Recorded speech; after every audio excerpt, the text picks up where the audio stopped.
Story stream recent articles. Progressive populists pining for a leftist presidential nominee cannot be pleased with how the primary run-up is proceeding.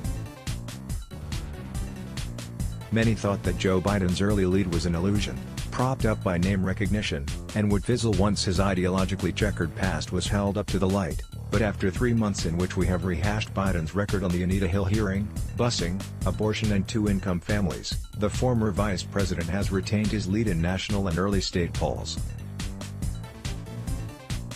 Biden's current lead is hardly insurmountable.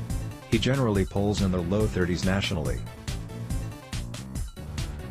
In post-debate state polls, he notched 28% support in Iowa, and just 21% in New Hampshire. If you took the two candidates with the greatest appeal on the left, Senators Bernie Sanders and Elizabeth Warren, and melded them together, that candidate would tie Biden in Iowa and beat him in New Hampshire. However, neither Sanders nor Warren has any incentive to step aside for the other.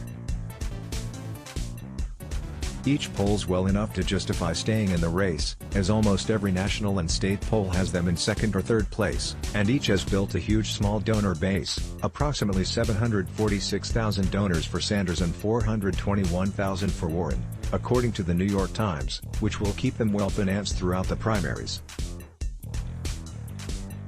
But there's no getting around the fact that Sanders and Warren are in each other's way.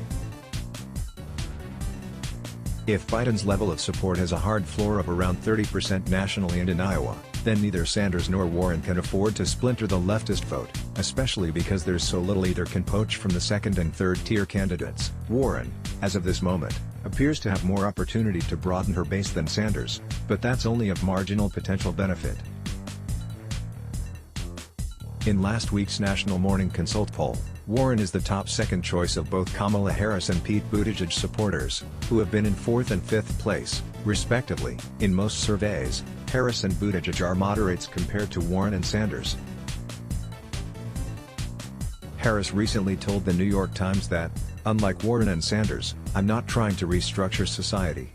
Buttigieg opposes single-payer health insurance and universal free college, but in that poll, Harris and Buttigieg combined for only 15% of the vote, and only about 1/4 of those voters would jump to Warren, roughly amounting to about a 3 to 4 percentage point gain. Plus, Biden is the second choice of about 1/5 of the Harris-Buttigieg voters, meaning if those candidates faded, Warren wouldn't easily make up much ground. Moreover, neither Sanders nor Warren could immediately claim the entirety of the other's support if one did drop out.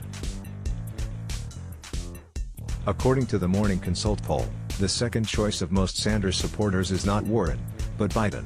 About a quarter of Sanders supporters would shift to Warren, presumably because of their ideological proximity. But almost 1/3 would go to Biden, evidence that ideology is not the only factor driving voter decisions. For Warren supporters, Sanders is the top second choice, with 25%. But 22% would go to Harris and another 17% would go to Biden. Demographic appeal and electability concerns are also likely factors. There are distinct demographic differences in the Sanders and Warren bases working to keep these supporters apart. As Politico recently summarized, in poll after poll, Sanders appeals to lower-income and less educated people, Warren beats Sanders among those with postgraduate degrees. Sanders performs better with men, Warren with women. Younger people who vote less frequently are more often in Sanders' camp. Seniors who follow politics closely generally prefer Warren. Sanders also has won over more African Americans than Warren. And electability calculations can vary. A Sanders supporter might drift to Biden, thinking he's the second best hope for winning over Rust Belt workers. A Warren supporter might view a socialist candidate as political suicide, and opt for Harris or Biden as fallback options. So overtaking Biden is not as simple as just having either Sanders or Warren step aside, but with the two each taking up the biggest shares of the electorate except for Biden, and if Biden's current level of support proves durable, it's hard to see how one can win with the other hanging around. Perhaps if both remained in the race, one of them could still eke out a victory in New Hampshire, where they are familiar New England neighbors and Biden appears weak. But if neither can stop Biden in Iowa, even though the Democratic Hawkeye electorate is very liberal and very white, Biden would remain viable by the fourth contest in South Carolina, no matter what happens in New Hampshire. And if Biden is in decent shape heading into the first primary state with a heavily African American electorate, he may not be stoppable. All of this analysis flows from a presumption that Biden can't go much lower in the polls than where he sits today, based on the fact that the most damning aspects of his record have already been lobbed at him, to little effect, yet we can't dismiss the possibility Biden could still self-destruct.